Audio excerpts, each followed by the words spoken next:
Welcome to this edition of the Capitol Notebook. I'm Mike Friesen. With us for our program, the New York State Assembly's Minority Leader, Assemblyman Brian Kolb. Assemblyman Kolb also represents an area of New York States that includes the Finger Lakes. And we want to thank you folks all across the state for joining us as we talk about what's going on here at the state capitol in Albany that impacts you folks all across the state. Assemblyman Kolb, nice to see you. Always a pleasure, Mike. We got, in our last program, some time to talk about the change in the political landscape in Albany this year, and that is the change in the majorities in the legislature. The Assembly continues to be a democratically controlled House. The change this year is that the Senate is now also a democratically controlled House, a Democratic governor in this state. There's a lot of Democrats running things here in Albany, and that's got to be a challenge for you, the Republican or the minority leader of the New York State Assembly. Well, certainly it's always a challenge when you don't have enough votes to overturn or to stop what I'll call bad ideas or bad legislation or bad public policy. And certainly that's why when you're in the minority, it's because you don't have enough votes to control the legislative agenda. And certainly, but it doesn't stop an individual legislator like myself or our conference from debating, from voicing either support or opposition or introducing our own ideas in terms of how to deal with the variety of different issues that we face here in New York State. And that's what we continue to do.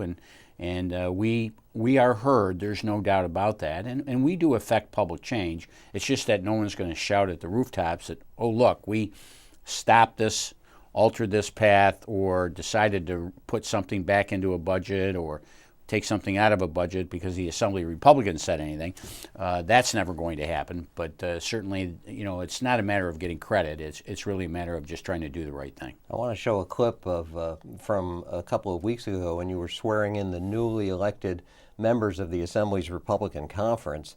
One of the things you noted that at that time was that a lot of people may not realize the Republican Conference in the Assembly is one of the few conferences in the legislature in New York State this year that actually grew, a Republican body. It can happen. That's for sure, and it did. Let's take a look at some of what you said, because I think it's pertinent to the discussion at hand about the role of the minority in terms of trying to develop policy and affect change in the state of New York. Well, one thing I will guarantee you, that we will speak up. We will speak up often. We will speak out loud. We will speak with our votes. We will do everything in our power to make sure that we're articulating what we believe is the best message and the best policy for all of New York. And that's what we take great pride in. And going forward, as we've had, it's not about getting credit, it's about trying to do the right thing. We're always outnumbered. We're always outspent, but we're never outfought.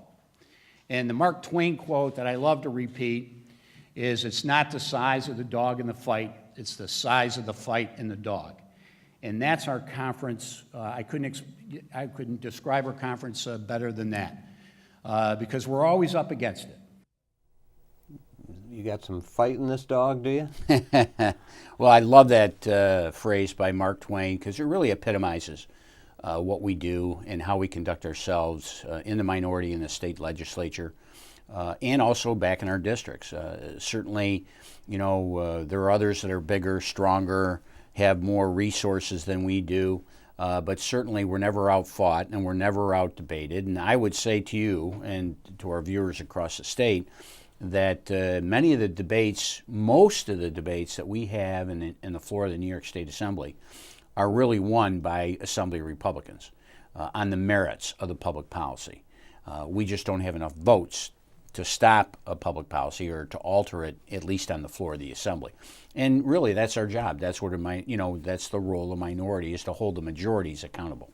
Most legislative sessions in Albany get off to kind of pretty slow starts. The committees start to meet and the bills start to get drafted, and it picks up speed and it gains momentum until by the end of the session, 6 months later, you're passing thousands of bills a day. Not this legislative session, though. Right out of the box, we saw some of the high-profile issues that the legislature debates in any given year brought up. The DREAM Act, voting changes, because there's going to be early voting now in New York State, abortion legislation, transgender rights, all sorts of things like that, right out of the box. Yes, and some gun bills to boot. And really, this is a focus of what I would call a liberal Democrat agenda. And some marketing genius several years ago said, oh, we can't be labeled liberals, so let's change our moniker to progressive. It sounds so much better than liberal. Well, anyway, you color the... Walk like a duck, quack like a duck. Yeah. You're a liberal, baby. And that's what they are. And these are liberal policies that are being championed in New York State, in California, in some of the major urban areas throughout the country. And certainly, I still believe that the rank and file average New Yorker in this state is not necessarily in alignment with those values. And certainly, I think the Democrats right now in New York State and also nationally are into overreach mode. They're going to a bridge too far. And I think it will come back to haunt them down the road in election cycles. Right now when people start complaining about things, about New York State government and what's going on, I say you get what you vote for. And that's why we have a governor that's out of control. That's why you have Democrats in control, both houses of the legislature. People said, okay, this is what we want, until they get served what they voted for. And I think that's going to, it's starting to hit home now. And people I talk to back home that are Democrats that are not happy with the direction of state government right now. People who pay attention to the national news are seeing, I think, examples of what you call that overreach on the part of the left, this Green New Deal. There's other abortion bills impacting other states around the nation. Virginia, we've heard a lot about in recent weeks. And that's sort of, New York's kind of a microcosm of that. There's a real parallel there. Well, there's no doubt. And I think what has to happen is people have to get mobilized. I spoke to a group up in Fulton County last night, and I said the same thing. You can't give up because you're outnumbered. And certainly you have to voice your opposition. Your neighbors have to get involved. You have to, whether it's writing letters to the editor, but certainly contacting state senators and state assembly people throughout the state and different areas of the state. And, I think elected officials tend, or most at least, try to listen to their constituents. And certainly that's what we're doing. I said, do you realize what this abortion law does? And the spin from Governor Cuomo and the Democrats in state government are basically, all we did was codify Roe v. Wade, which is absolutely not true. In fact, New York State had an abortion law before, a law that allowed abortion, before Roe v. Wade was even codified. And what they've done is they basically are now allowing a pregnancy to be terminated in a trimester after 26 weeks, which is beyond Roe v. Wade. Right up to the point of delivery. Right up to the point of delivery, with just the heading, if the mother's health is in danger. There's no specific guidelines of what you mean by a woman's health is in danger. Also allowing nurse practitioners to perform an abortion versus, a doctor. This is way beyond what I believe a normal moral boundary. And women that I talked to back in my district, my wife was appalled at this decision. Pro-choice women, Democrat pro-choice women in my district are saying this is a step too far. And they can't even believe it. And I say to women right now that have had a child, can you imagine going back at the 8th or 9 month when you're hearing that heartbeat and that kick in your womb, that it's okay to terminate that pregnancy at that point? And people just stopped and, well, no. Well, I said, this is what they've done with this law. And again, this is not about pro-choice at all. Women, at the early stages, we do have Roe v. Wade. We do have in New York State the ability for a woman to terminate a pregnancy in the early stages. But this particular law goes way beyond that. And I think that's what's outrageous about it, that the fact that they're misconstruing or misrepresenting this law. You know, back to the idea of that overreach by the left, so a lot was made of the spiking of the football after this new New York bill was passed. I've spent a lot of time watching the legislature, but I wasn't paying attention or that close attention back in 1970 when the original New York bill was passed. But everything I read about it said that legislature, and particularly the vote in the assembly, was so dramatic, and afterwards it was such a somber reaction. They realized the breadth and the depth of what they had done.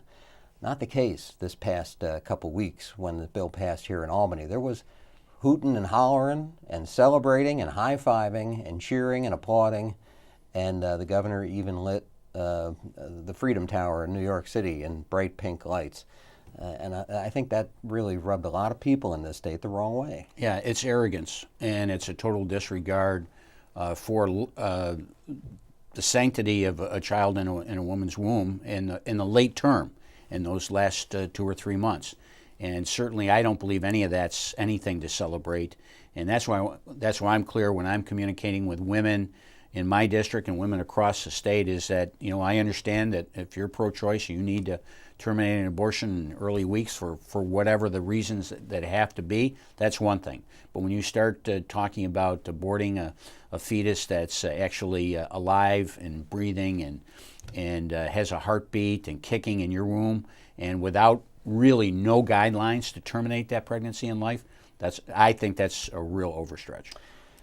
Your background before you came to the legislature was that of a businessman, somebody in the private sector who met payrolls and ran a business and was looking to make a profit.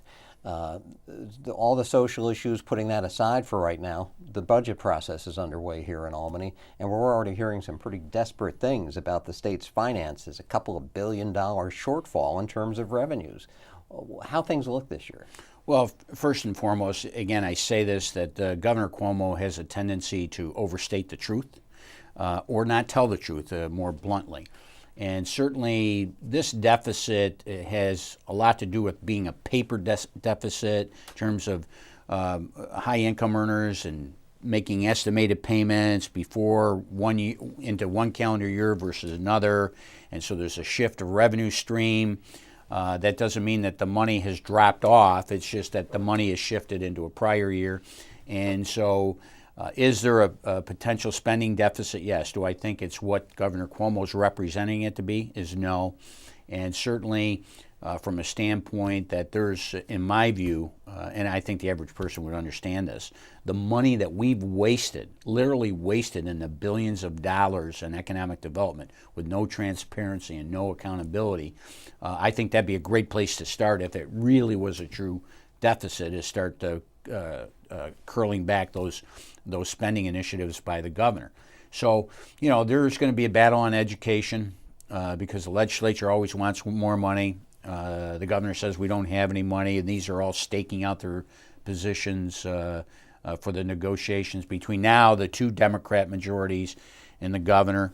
And really it'll be interesting in the next couple weeks into March that the two majorities, if they release one House budget resolution that basically says this is what they think we should be able to do, and see where they are on spending and revenue projections going forward. In all this Democratic leadership that we have now in Albany, somebody's going to have to be the grown-up, right? And say we can't just spend to the nth degree.